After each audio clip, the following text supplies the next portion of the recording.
Okay, सो mitral stenosis में होता क्या है बेसिकली। जो हमारा मिट्रल स्टेनोसिस होता है उसमें जो हमारा मिट्रल वेल्व होता है, जो लेफ्ट एट्रिया और लेफ्ट वेंट्रिकल के बीच में प्रेजेंट होता है, उसका जो ओरिफाइस है वो छोटा हो जाता है। ठीक है, नॉर्मली वो 4 to 6 सेंटीमीटर का होता है, बट चूंकि छोटा हो जाता है तो वो 2.5 सेंटीमीटर या फिर लेस देन 1.5 सेंटीमीटर स्क्वायर उसका सरफेस एरिया हो जाता है, जिससे वो सीवियर मिट्रल स्टेनोसिस में चला जाता है। तो इसके कारण हमारे क्या दिक्कत आ रही है, तो सबसे पहले तो जब हमारा ब्लड एट्रिया से वेंट्रिकल में जाता है तो हमारे एट्रिया को ज़्यादा काम करना पड़ रहा है। ठीक है, उसे और फोर्स से अपने ब्लड को पहुंचाना पड़ रहा है ना। तो वो क्या करती है, एट्रिया डायलेट हो जाती है। डायलेट होती है क्योंकि वो अपनी हाइपरट्रोफी शो नहीं कर सकती, उसमें वॉल बहुत पतले होते हैं, बहुत छोटे, बहुत ही ज़्यादा थिन वॉल होती है एट्रिया। ठीक है, अब क्या होता है इसके बाद, अब इसमें मरमर कैसे सुनाई देता है अपने को, बेसिकली तो अपन मरमर ही याद रखते हैं। ठीक है, तो यहाँ पे सबसे पहले अपन देखते हैं S1 S2। ठीक है, S1 मतलब क्या हुआ, एट्रिया कॉन्ट्रैक्ट हुई। अब कॉन्ट्रैक्ट हो रही है तो उसके पास है ही फोर्स, तो फोर्स से बाहर निकाल रही है ब्लड। ठीक है, इस समय मरमर सुनाई नहीं देगा हमें। ठीक है, इसके बाद हमारा होता है S2 जिसमें वेंट्रिकल कॉन्ट्रैक्ट करते हैं। फिर इसके बाद हमारा आइसोवॉल्यूमेट्रिक कॉन्ट्रैक्शन रिलैक्सेशन होता है दोनों वेंट्रिकल्स का। ठीक है, इसके बाद हमारा क्या होता है, जब जो हमारा वेंट्रिकल है वो रिलैक्स करता है और हमारे एट्रिया से पैसिवली ब्लड जो है वो लेफ़्ट एट्रिया से लेफ़्ट वेंट्रिकल में जाता है, पैसिव ब्लड फ्लो डायस्टॉल के बीच में। अब इसी में क्या होगा, चूँकि हमारा जो मिट्रल वेल्व है वो बहुत ही ज़्यादा छोटा नैरो हो गया है, तो उसको खोलने में ज़्यादा फोर्स लगेगा। ठीक है, तो मतलब जो ओपनिंग स्नैप होगी वो जोर से आएगी, लाउड ओपनिंग स्नैप हमको यहाँ पे मिलेगी। ये कैसी होगी, लाउड ओपनिंग स्नैप हमारी लाउड होगी जैसे ही मिट्रल वेल्व खुलेगा। ठीक है, अब ओपनिंग वेल्व के बाद जैसे ही प्रेशर से अपना ब्लड, छोटे पतला सा ओरिफाइस है, ठीक है, उसमें से ब्लड अपना तेज़ी से नीचे आ रहा है, तो हमारे पास एक मरमर प्रोड्यूस होता है जिसको अपन बोलते हैं mid diastolic मरमर।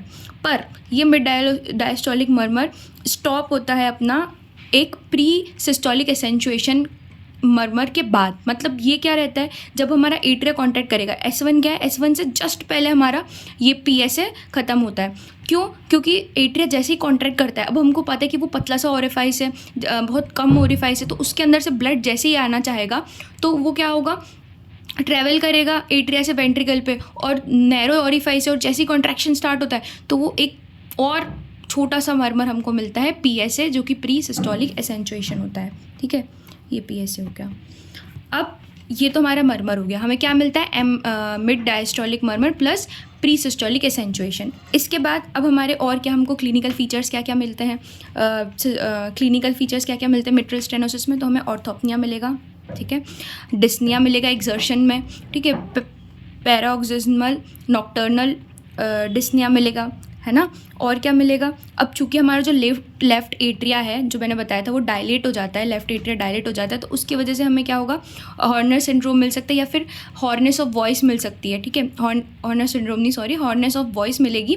Right laryngeal nerve जो अपनी रहती है वो अपने हार्ट के उधर से ही जाती है लेफ्ट एट्रिया से, तो वो डायलेट हो जाती है, तो वो इस पर प्रेशर देती है। ठीक है, तो हमें रिकरेंट लैरेंजियल नर्व में भी क्या मिलेगी, पाल्सी मिलेगी, जिससे हमारी वॉइस हॉर्स हो जाएगी। ठीक है, इसके बाद हमें पल्मोनरी आर्टरी हाइपरटेंशन मिलेगा। ये क्यों मिलता है, पल्मोनरी आर्टरी हाइपरटेंशन और हमारा राइट वेंट्रिकल क्यों एक्चुअली में डायलेट होता है, क्यों उसमें हाइपरट्रोफी दिखती है, वो देखते हैं अपन। अब देखो यहाँ पे क्या हुआ, हमारा एट्रिया जो है उसमें डायलेटेशन हुआ, तो पल्मोनरी जो हमारी वेन है, पल्मोनरी जो वेन है हमारी, वहाँ पे क्या हुआ, प्रेशर बढ़ा। ठीक है, वहाँ पे प्रेशर बढ़ेगा, पल्मोनरी वेन में प्रेशर बढ़ेगा, तो वो कहाँ पे जाएगा, सीधे पल्मोनरी आर्टरी में जाएगा, लंग्स में एडिमा हो जाएगा।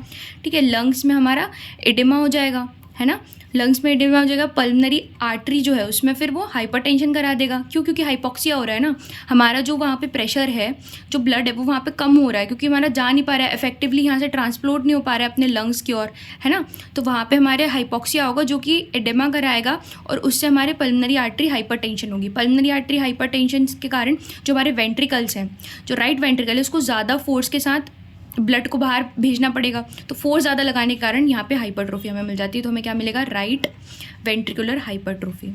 ठीक है, ये हमारे क्लिनिकल फीचर्स हो गए। अब एग्जामिनेशन क्या क्या होगा, तो एग्जामिनेशन में हमें लाउड S1 मिलेगा। ठीक है, S1 के वो लाउड होगा, वो इंक्रीज़ हो जाती है। ठीक है, जैसे ही वो सेंचुएशन के बाद होता है तो अपना लाउड S1 मिलेगा। सॉफ्ट कब मिलता है हमें, अगर कैल्सिफिकेशन हो जाए तो इसके अराउंड।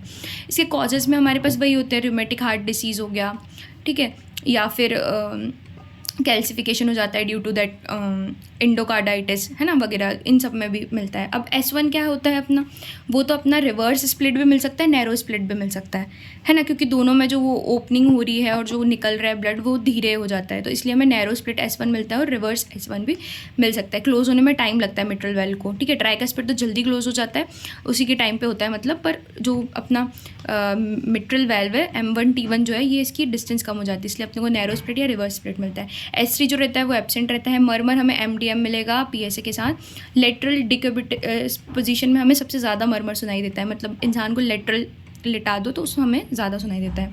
कार्डिक आउटपुट कम हो जाएगा तो हमें टेपिंग एपेक्स बीट मिलेगी। अब इसके वर्कअप में हम देखते हैं, हम ECG करते हैं। ECG में हमें जो P वेव होती है वो और लंबी और चौड़ी मिलती है, ठीक है, मतलब कि 120 मिली सेकेंड्स हमारे नॉर्मली रहता है P वेव का, ऐसा, ठीक है, ये हमारी नॉर्मल P वेव होती है। पर चूँकि हमारे पास जो P वेव है वो मिट्रल स्टेनोसिस में एक तो डबल पीक मिलता है अपने को, ठीक है, दूसरा उसकी हाइट भी बढ़ जाती है ना, मोर देन 2.5 मिलीमीटर हो जाती है और मोर देन 120 मिली सेकेंड्स इसकी ड्यूरेशन हो जाती है। इसके बाद है चेस्ट एक्सरे। चेस्ट एक्सरे में हमको क्या मिलेगा, सबसे पहले तो जो हमारा हार्ट होता है, जो हमारा हार्ट है वो कुछ इस तरीके से होता है, हमारे पास यहाँ नॉच मिलती है, ठीक है। अब वो नॉच यहाँ पे ख़त्म हो जाती है क्योंकि यहाँ पे डायलिटेशन हो जाता है, ठीक है, तो यहाँ पे क्या हो जाएगा, लेफ़्ट हार्ट फ्लैटनिंग हो जाती है ना। लेफ़्ट हार्ट बॉर्डर जो होती है वो स्ट्रेट हो जाती है, कर्व की जगह स्ट्रेट मिलती है अपने को लेफ़्ट हार्ट बॉर्डर। यहाँ पे जो अपना लेफ़्ट एट्रिया वो डायलेट हो जाता है, तो जो बाइफर्केशन होता है हमारे ट्रेकिया का, उसका एंगल भी वाइडनिंग हो जाती है, वाइडनिंग हो जाती है कार्डिनल एंगल की, ठीक है। इसके बाद हमारी यहाँ पे डबल शेडो मिलती है हमें, ठीक है, ये SVC है, ये IVC है, यहाँ पे हमको डबल कार्डिक शेडो मिलती है ड्यू टू LA, है ना, चेस्ट एक्सरे में। ये सारी चीज़ें एक्सरे की होगी। फिर ट्रांसथोरेसिक इकोकार्डियोग्राफी, इसमें क्या होता है, ट्रांसथोरेसिक इकोकार्डियोग्राफी में हमको ये हमारी सबसे पहले तो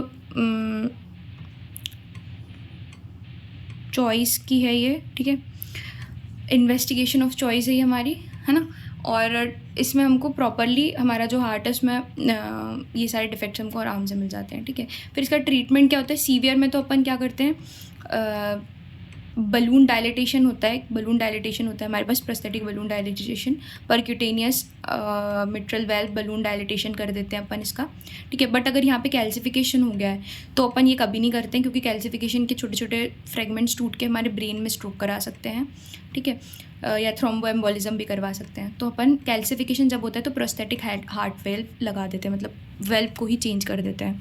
फिर माइल्ड से मॉडरेटेड तो अपन इसको मेडिकल ट्रीटमेंट से भी सही कर सकते हैं। मेडिकल ट्रीटमेंट में अपन इसको डिजॉक्सिन एंड स्पायरोलेक्टोन दे देते हैं, और अगर पल्मोनरी आर्टरी हाइपरटेंशन तो एम्ब्रिस्टेन भी दे देंगे, ठीक है। तो ये हमारा मैनेजमेंट हो गया, ये पूरा हमारा था मिट्रल स्टेनोसिस कंप्लीट।